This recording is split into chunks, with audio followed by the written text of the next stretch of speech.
Obrigado, irmão. Bom dia, meus irmãos. Que a paz do nosso Mestre Jesus esteja conosco. Dia propício hoje aqui para falar do tema que nós vamos discorrer, que justamente o título desta manhã é o amor. E nada melhor do que falar do amor neste dia que nós, brasileiros especialmente, comemoramos, o Dia das Mães. Então, para dar início, nós vamos contar uma história justamente do Deus do amor, Eros. É a história de Eros e Psique. Então conta a lenda, conta a história, que um rei tinha 3 filhas. 2 eram lindas, mas a mais jovem era muito mais. Ela era maravilhosamente linda. Disse que Afrodite, que era a deusa da beleza, não era assim tão bonita. E a beleza de Psique incomodava Afrodite. Os templos de Afrodite andavam vazios porque as pessoas, principalmente os homens, passaram a cultuar aquela princesa maravilhosa. Afrodite ficou com ciúmes e pediu para seu filho, Eros, preparar uma vingança. Ela queria que Psique se apaixonasse por um monstro horrível. Só que Eros também acabou sendo atingido pelo encanto da menina, pela beleza daquela mulher. Ele ficou tão maravilhado ao ver Psique que não conseguiu cumprir a ordem da mãe. Estranho que todos aqueles homens que ficavam enfeitiçados com sua beleza não se aproximavam e nem tentavam namorá-la. Mais ou menos como acontece hoje, né? Quando a moça é muito bonita, os homens parecem que se afastam um pouco de medo, né? As 2 irmãs, que perto da caçula não tinha a menor graça, logo arranjaram pretendentes e cada uma se casou com um rei. A família ficou preocupada com a solidão de Psique. Então, um dia, o pai resolveu perguntar ao oráculo, Apolo, o que deveria fazer para que aquela menina tão linda arranjasse um marido. O que ele não sabia é que Eros já havia pedido a Apolo para ajudá-lo a cumprir os planos de sua mãe. Em resposta, o rei levou-o para casa e deixou muito mais preocupado do que já estava. E Deus falou que Psique deveria ser vestida de luto e abandonada no alto de uma montanha, onde um monstro iria buscá-la para fazer dela sua esposa. Embora muito triste, a família cumpriu essas determinações e Psique foi deixá-la na montanha. Sozinha e desesperada, ela começou a chorar. Mas, de repente, surgiu uma brisa suave que ficou flutuando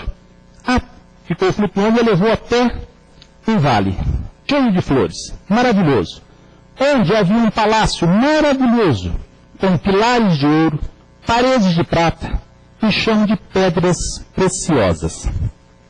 Ao passar pela porta, ouviu vozes que diziam assim: entre, tome um banho e descanse. Daqui a pouco será servido o jantar. Esta casa é sua, e nós seremos seus servos. Faremos tudo o que a senhora desejar. Ela ficou surpresa, esperava algo terrível, um destino pior do que a morte. E agora era dona de um palácio encantado. Só uma coisa a incomodava.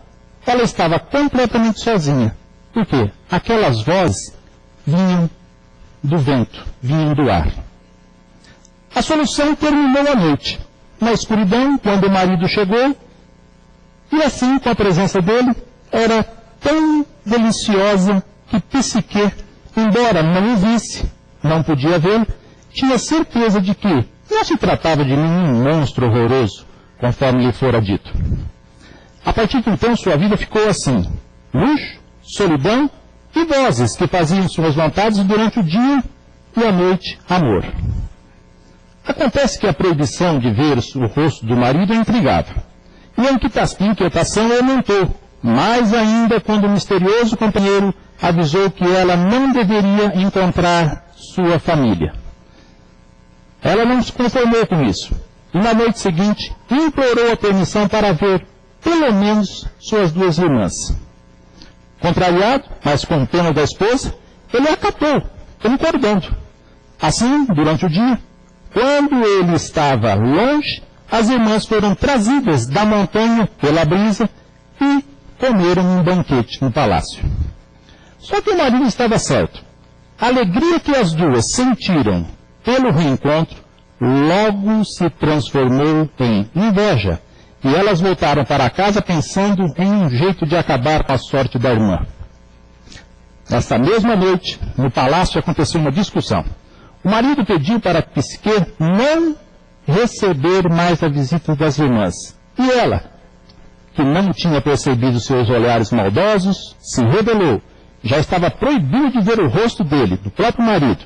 E agora, ele queria impedir de ver até mesmo as suas irmãs? Novamente ele cedeu. E no dia seguinte, as pérfidas foram convidadas para ir ao palácio de novo. Mas dessas vezes, elas apareceram com um plano já arquitetado. Elas aconselharam Psique a assassinar o seu marido. À noite, ela teria que esconder uma faca e uma lamparina de óleo ao lado da cama para matá-lo durante o sono.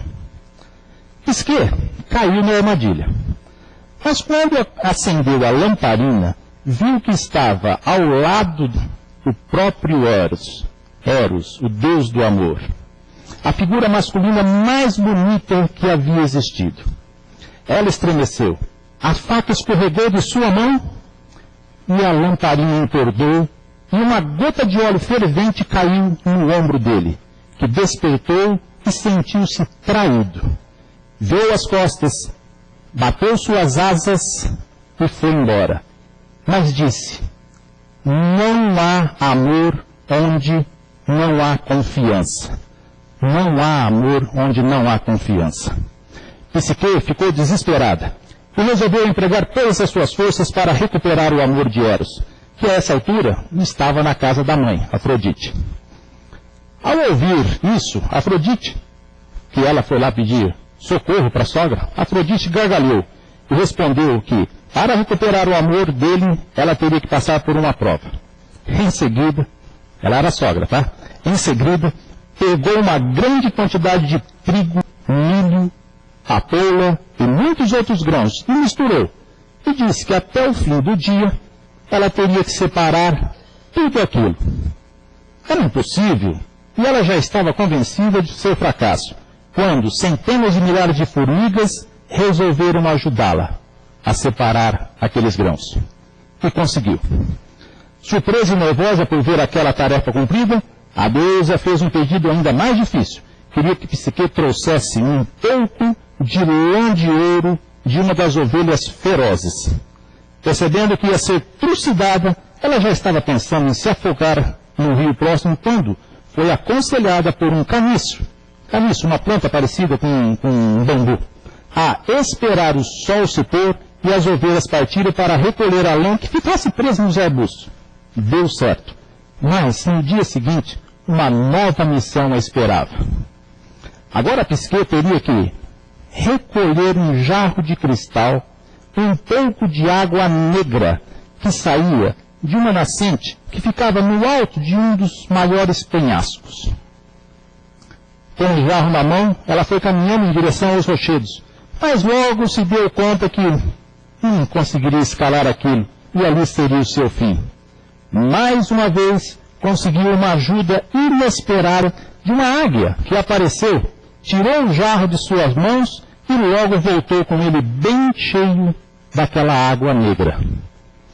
Acontece que a pior tarefa ainda estava por vir. Afrodite dessa vez pediu a Psique que fosse até o inferno e trouxesse para ela uma caixinha com a beleza imortal. Dessa vez, uma torre lhe deu orientações de como deveria agir. E assim, ela conseguiu trazer a encomenda. Tudo já estava próximo do fim quando a ela também veio a tentação de pegar um pouco daquela beleza imortal para tornar-se mais encantadora para Eros, porque ela estava fazendo tudo isso por Eros, né? Ela abriu a caixa e dali saiu um sono profundo, que em poucos segundos a fez tombar adormecida. A história acabaria assim se o amor não fosse correspondido. Por sorte, Eros também estava apaixonado e desesperado. Ele tinha ido pedir a Zeus, o deus dos deuses, que fizesse sua mãe parar com aquilo para que eles pudessem ficar juntos. Zeus, então, reuniu a Assembleia dos Deuses, que ali também participava Afrodite, e anunciou que Eros e Psique iriam se casar no Olimpo e que ela se tornaria uma deusa. Aí Afrodite aceitou, por quê? Percebendo que a Nora ia viver no céu, ocupada com o marido e os filhos, os voltariam a cultuá-la. Eros e Psique tiveram uma filha chamada Volúpia, e, é claro, viveram felizes para sempre. O que tem a ver essa história? Na verdade, esse é o começo, para nós, da história do amor. Eros, o deus do amor, o Cupido. E para nós, o amor que está nos nossos corações, nós temos diversas formas de expressá-lo. Então nós vamos fazer aqui, vamos discorrer, porque amor, nós sabemos muito bem, que aquela ligação que nós temos com aquela pessoa, quando nós encontramos uma pessoa, por exemplo, que já nos sentimos eu estou apaixonado por essa pessoa.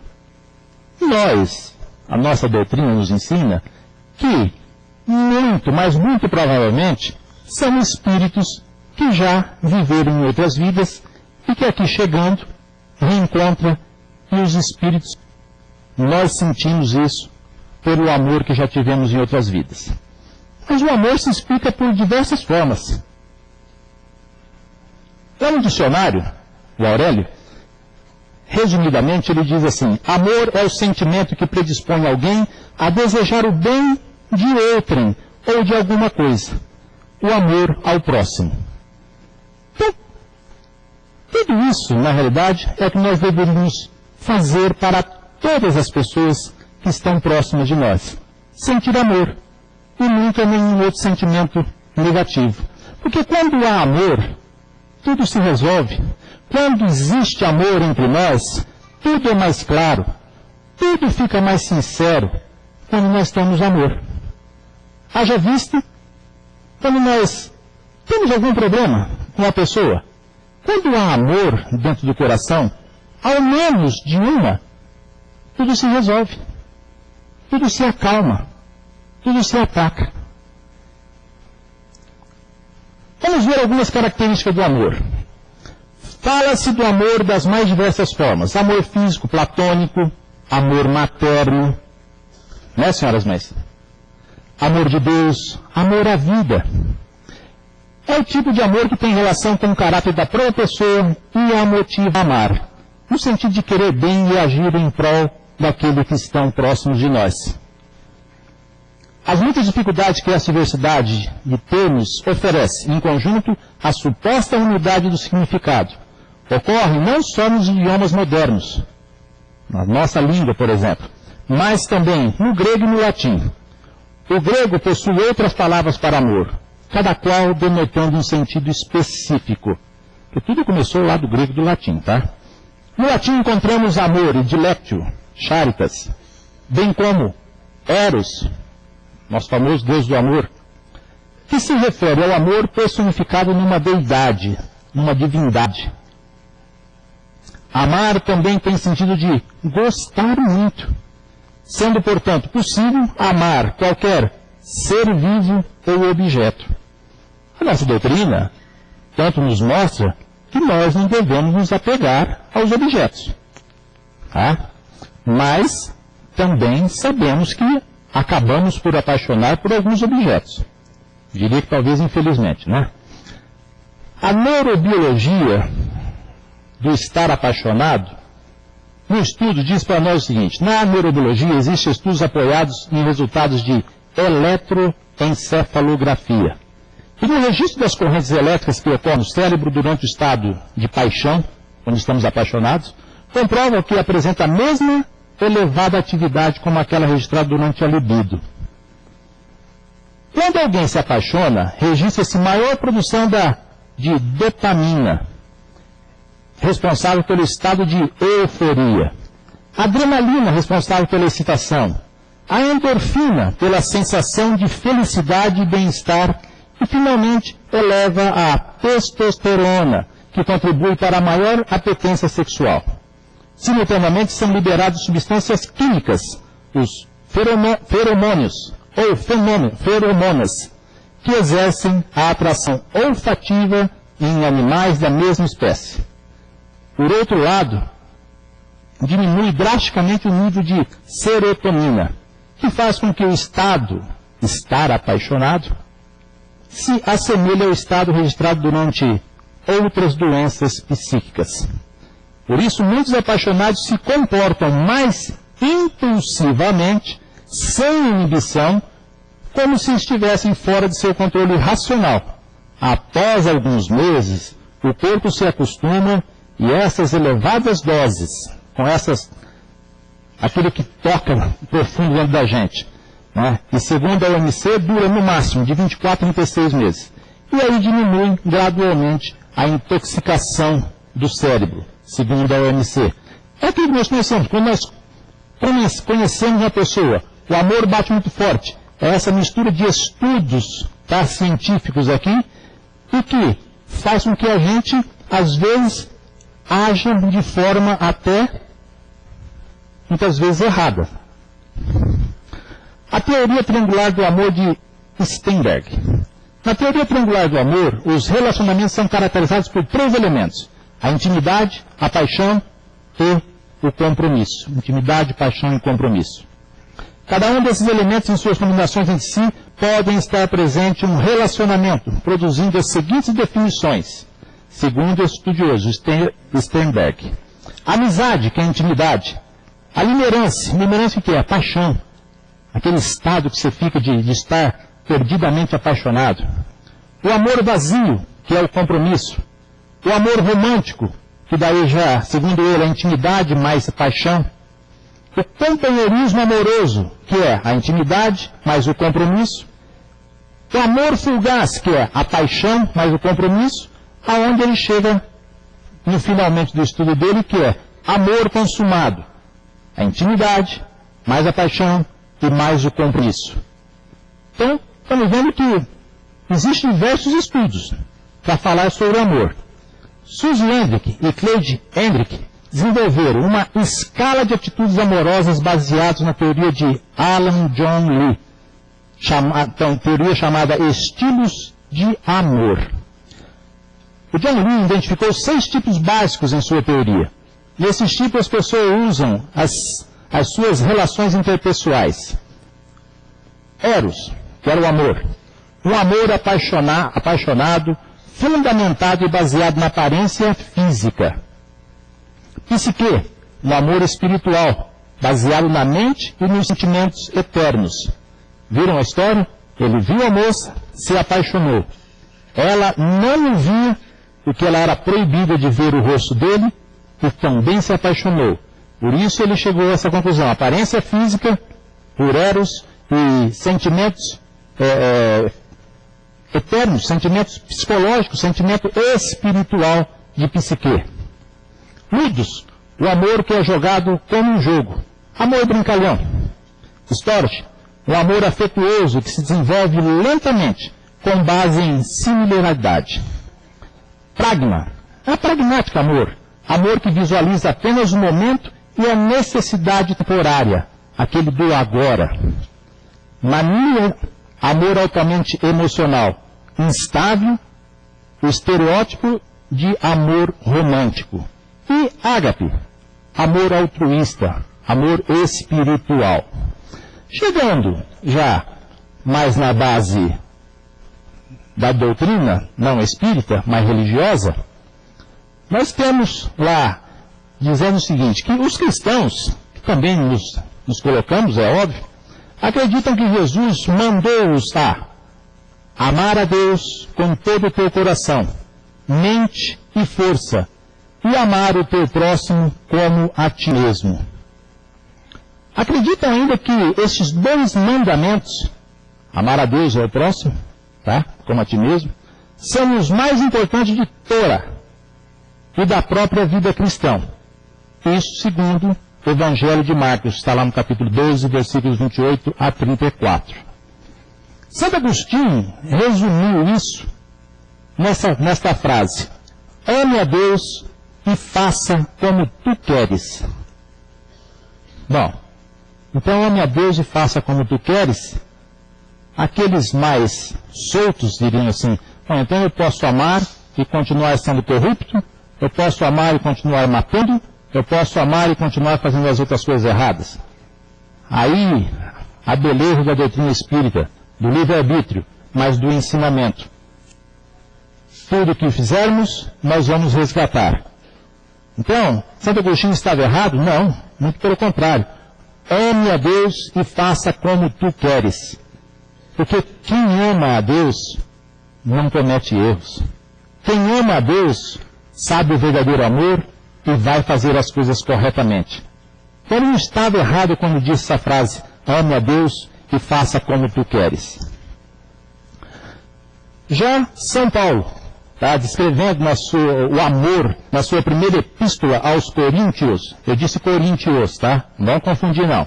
São Paulo glorifica o amor como a mais importante virtude e força, declarando que agora permanecem a fé, a esperança e o amor. Mas a maior de todas é o amor, segundo São Paulo.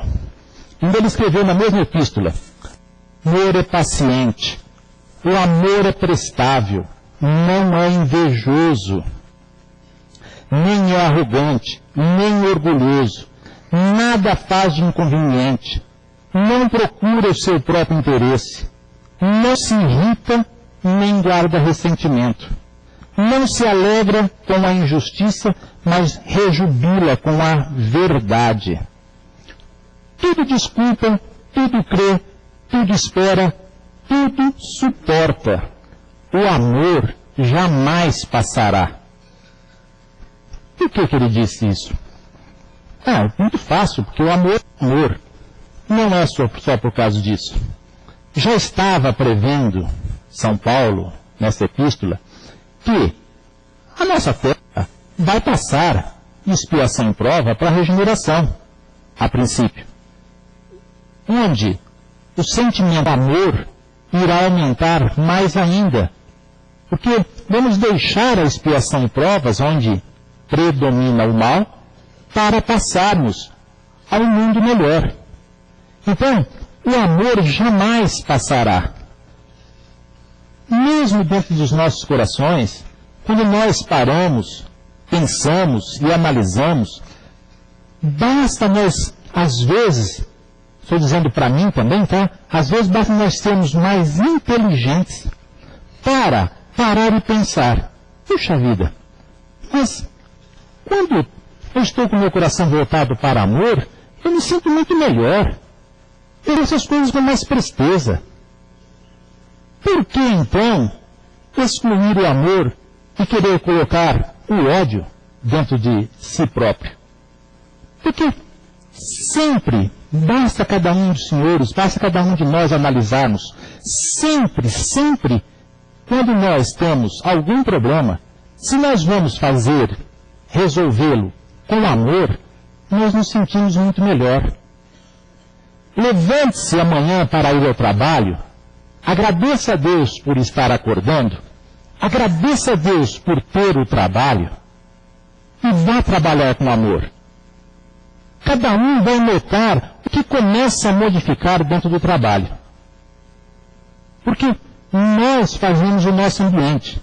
E nós temos que fazer, qualquer ambiente que seja, ser melhor com amor. A coisa óbvia é essa. São João também nos ensinou o quê? Caríssimos, amemo-nos uns aos outros, porque o amor vem de Deus. E todo aquele que ama nasceu de Deus e chega ao conhecimento de Deus. Aquele que não ama não chegou a conhecer Deus, pois Deus é amor. E o amor de Deus manifestou-se dessa forma no meio de nós. Deus enviou ao mundo o seu Filho unigênito, para que, por ele, tenhamos a vida. É nisso que está o amor. Não fomos nós que amamos a Deus, mas foi Ele mesmo que nos amou e enviou o seu Filho como vítima de expiação pelos nossos pecados. Caríssimos, se Deus nos amou assim, também nós devemos amar-nos uns aos outros. Deus é só amor. Deus, toda a história que nós conhecemos, que temos nos livros, nenhuma, em nenhum local, nunca ouviu falar que Deus mandou que duvidasse de alguma coisa. Não fizéssemos as coisas com amor. A sabedoria dessa luz, que é Deus, só nos traz paz. E para termos paz, não há como ter paz se não tivermos amor. Isso é impossível. Então, se Deus é amor, por que nós não conseguimos nos transformar em amor? Para ter amor, também nós precisamos de quê? De prêmio. Até porque, se nós fomos criados simples e ignorantes, é óbvio que nós temos o mal no nosso coração. A maldade ainda está em nossos corações. Pouco ou muito, está. E para isso nós temos que treinar. E por quê? Porque há milhares e milhares de anos nós estamos cometendo os mesmos erros. É um vício, não de uma vida material, de 10, 20, 50, 70, 80, 90 anos. E sim, os vícios de muitos, de milhares de anos. Então nós temos que aprender. E esse aprender é tentar todos os dias colocar em prática, fazer treinos para saber amar. E assim nós vamos conseguir. Vamos trocar esse vício negativo de não ter amor pelo vício, os vícios que existem hoje em nós, em alguns de nós, claro, da bebida, do alcoolismo, o fumo, as drogas. Quando a pessoa diz que vai parar, ela não tem um certo sofrimento? Tem. Graças a Deus eu não sei, mas diz que tem. Porque vem a vontade, vem o desespero, e precisa. E tem que fazer o quê? Insistir para não retornar. Assim, é a mesma coisa para nós chegarmos no ponto de só termos amor dentro de nós. Insistirmos. Nos momentos de inquietude, de guerra, nós colocamos em nós o amor.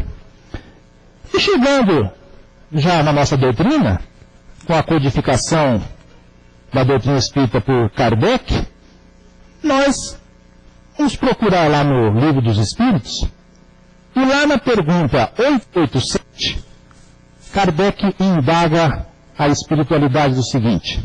Ele diz, ou pergunta, Jesus também disse, amai mesmo os vossos inimigos. Ora, o amor aos inimigos não será contrário às nossas tendências naturais, e a inimizade não provirá de uma falta de simpatia entre os espíritos? Porque parava se perguntar assim, puxa vida, mas Jesus chega a gente e fala assim, amai os vossos inimigos. Como é que eu vou dar um beijo na pessoa que é minha inimiga, que eu não gosto dele? Então, por isso, Kardec indagou dessa forma. E a resposta da espiritualidade, dos espíritos. É certo que ninguém pode votar aos inimigos um tenro e apaixonado amor. Não foi isso que Jesus entendeu de dizer. Amar os inimigos é perdoar-lhes e lhes retribuir o mal com o bem. O que assim procede se torna superior aos seus inimigos, ao passo que abaixo dele se coloca, se procura tomar em vingança. Então, essa pergunta eu diria que, como a doutrina, que tem mais de 100 anos, em torno de 140 anos, mas, isso falando de doutrina espírita, né? Eu diria que nós já poderíamos começar a entender isso daqui, esta pergunta e resposta, a 887 do Livro dos Espíritos, de uma forma em que Deus é tão bom que permitiu que a espiritualidade nos desse a dádiva de dizer para nós, quando Jesus nos ensinou que nós temos que amar os nossos inimigos, colocando assim um parênteses para a gente acordar um pouco mais e começar pelo menos a perdoar os inimigos. Porque eu diria mais, nós já estamos chegando numa fase do planeta, das nossas vidas, que nós temos que começar a entender essa pergunta aqui de uma outra forma. Jesus disse, amai os vossos inimigos, amai até os vossos inimigos. E nós já temos que começar a entender, por assim dizer, que nós temos que sim amar os nossos inimigos e ir lá, participar com eles. Porque se nós lermos essa pergunta simplesmente pararmos e dizer assim, aquela pessoa não gosta dela, de mim, eu não gosto dela. Então eu vou fazer alguma prece, ó Senhor, que ilumina ela, ilumina a mim, que eu não tenha mais ódio dela. E por favor, Senhor, deixa ela pelo menos a 100 quilômetros de distância de mim. Ora, qual que é amor? Cadê a caridade nisso?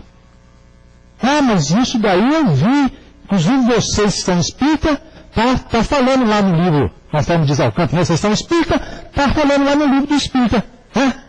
Não, no livro dos espíritos está dizendo, de uma forma mais clássica, de uma forma de mais amor, que nós temos que perdoar os nossos inimigos, mas também não é para deixar eles longe, não. Nós temos que nos reconciliar, na verdade, com os nossos inimigos. Trazer amor.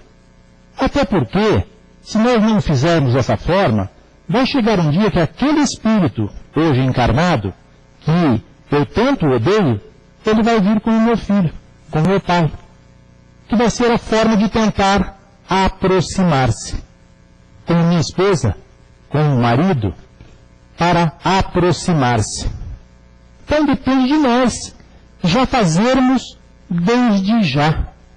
Aproximar-se daquele que temos como inimigos. Me lembro aqui, tem aquela história que com certeza muitos senhores já conhecem, mas o rei estava lá comemorando o seu aniversário, quando alguém bate à porta e é um súdito de outro palácio que aquele outro rei enviou-lhe um presente. Então chega aquele senhor com a bandeja, chamou o rei e diz, o rei tal mandou-lhe entregar essa bandeja de presente de aniversário. Ele todo feliz, pega essa bandeja, entra para dentro, quando abre, a bandeja só contém porcarias, sujeiras, coisas horríveis, fétidas dentro daquela bandeja. Ele calmamente joga tudo aquilo fora, pega uma bandeja muito mais bonita, de prata, coloca flores, água, perfuma as flores, chama o súdito e diz, por favor, entregue isso ao seu rei. E mandou lá um bilhetinho. Quando o súdito chega lá, o rei recebe uma outra bandeja de presente de volta, abre, vê flores lindas como essas, por exemplo, e tem um recadinho. Cada um dá o que tem. Então, depende de nós. Se nós quisermos dar inimizade, coisa ruim, nós vamos dar por quê? Porque está dentro de nós. Então nós temos que treinar para fazer o amor progredir. Continuando, também na pergunta 890 do Livro dos Espíritos, diz o seguinte, será uma virtude o amor materno ou um sentimento instintivo comum aos homens e aos animais? Amor materno, tema de hoje, Dia das Mães. a resposta dos espíritos. Uma e outra coisa. A natureza deu à mãe o amor a seus filhos no interesse da conservação deles. No animal, porém, este amor se limita às necessidades materiais. Cessa quando desnecessário se tornam os cuidados. No homem, persiste pela vida inteira e comporta um devotamento e uma abnegação que são virtudes. Nos pais, especialmente da mãe, sobrevive mesmo à morte do seu filho e acompanha esse filho até no além-túmulo. Bem vedes que há nele coisa diversa do que há no amor animal.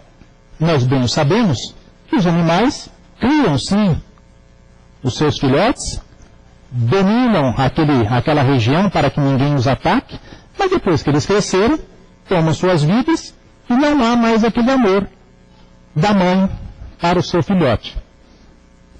Na vida humana, nós, espíritos encarnados, agimos completamente diferentes. Nós queremos fazer com que os nossos filhos fiquem conosco, próximo, até o nosso desencarne. Me lembro também aqui, por sinal, eu diria que ofereço essa palestra às mães, do qual eu coloco aqui, em nome de todas as mães que aqui estão, a minha mãe, que desencarnada está, tá? Mas que com certeza, não tenho dúvida, se não pôde vir aqui, está assistindo na televisãozinha lá, a tudo que nós estamos aqui fazendo hoje. E me lembro, uma semana que ela desencarnou, estava internada, eu trabalhando na Cidade Franca, e o tempo estava de chuva. Eu já era um menino, muito jovem, tinha 42 anos, né, uma criança de tudo, e ela disse que olhou na janela do hospital e o tempo estava de chuva. Aí ela fala para a mulher e para minha sobrinha assim: ah, meu Deus, eu ia e voltava toda semana, já tinha pelo menos uns 7 anos isso, tá? Para Franca. Ia a segunda e voltava na sexta. Ah, meu Deus, eu estou tão preocupada com esse tempo de chuva e esse menino na rodovia, dirigindo. Então, a mãe, nós somos sempre meninos. Os filhos não crescem para os pais, especialmente para a mãe. Vai ser sempre assim. Nós vamos ter os filhos como sempre crianças. Mas o sentimento de amor que tem a mãe não existe para nós aqui encarnados amor mais bonito. Por isso esse dia é tão maravilhoso. Por isso o amor de mãe tanto nos toca. Por isso que eu, sentadinho ali do lado do Sr. Dorival hoje, juntamente com a minha esposa Ana, vendo esses meninos que estavam aqui, essas meninas que estavam aqui na frente, tocando, cantando, homenageando essa figura tão ímpar, tão maravilhosa que é a mãe, nós choramos. É emocionante. E é bonito chorar por amor. É bonito chorar por felicidade.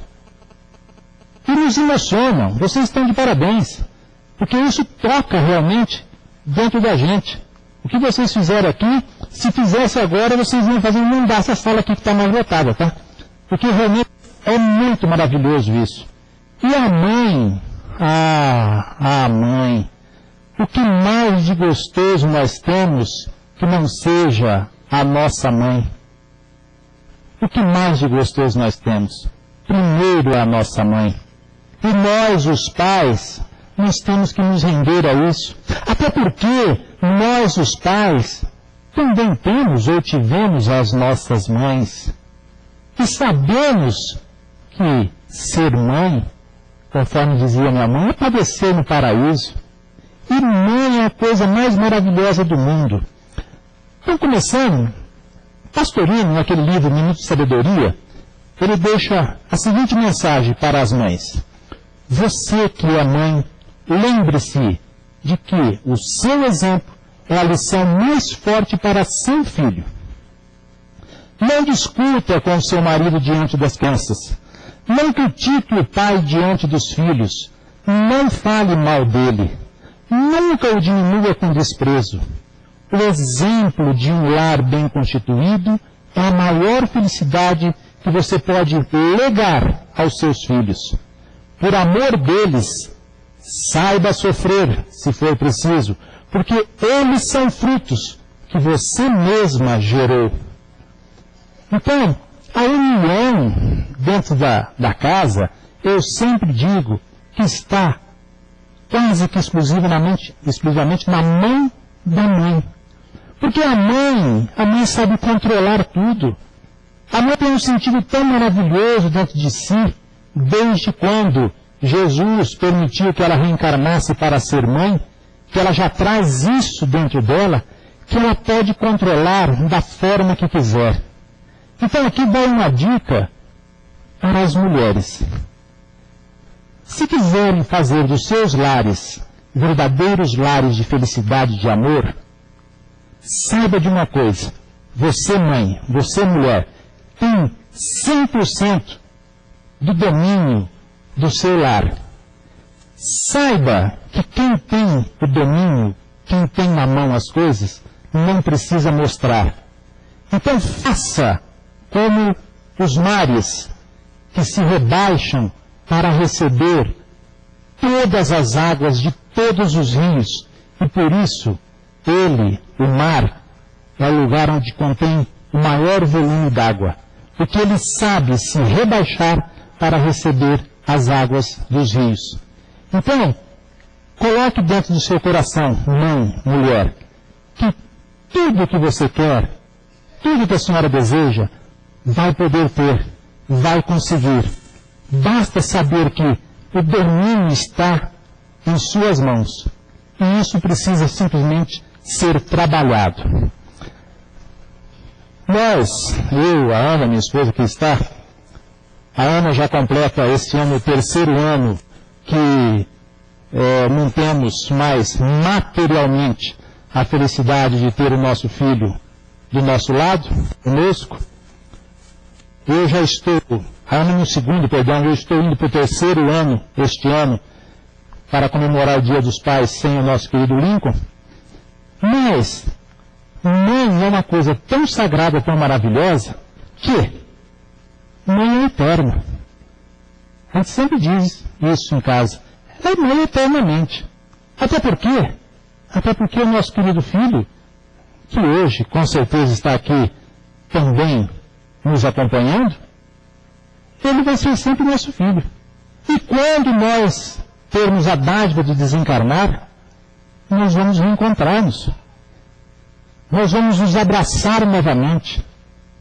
Esse mês está completando 23 meses do seu desencarne. E daqui a pouco nós vamos lá abraçá-lo. Sorrir com ele novamente. Frase que eu aprendi com um amigo que está aqui hoje, Alcântara. Bendita doutrina espírita, que veio me trazer tantos ensinamentos. Porque se não fosse a doutrina espírita nos mostrar este amor, não fosse a doutrina espírita nos ensinar que daqui a pouquinho eu estarei novamente com ele, abraçando, o que seria de mim hoje? Um desesperado? Um maluco? Um doido? Sim, provavelmente. Mas nem é isso. Nenhuma palavra capaz de expressar a força, a beleza e a ternura de uma mãe. Nós temos essa figura tão maravilhosa que é a nossa querida mamãe. És do mundo a melhor mãe. Não só hoje, mas todos os dias. Já estás cansada de ouvir, mas eu não me canso de dizer. Com muito carinho e gratidão, mamãe, eu amo você. E eu, aproveitando, queria pedir licença, Sr. Dorival, homenageando todas as mães que aqui estão,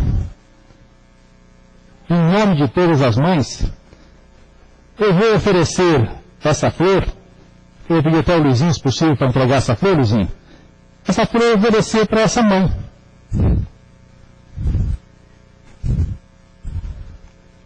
A mãe do Lincoln. Por favor, Luiz.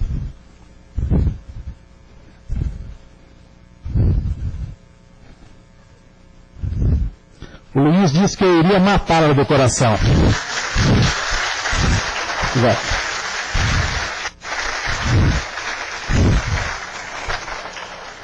Obrigado. E eu trouxe aqui uma frase do Lincoln, primeira comunicação mediúnica que ele me deu essa dádiva de poder conversar com ele. Ele disse: eu não poderia ter vindo em lar melhor. A frase então gravou.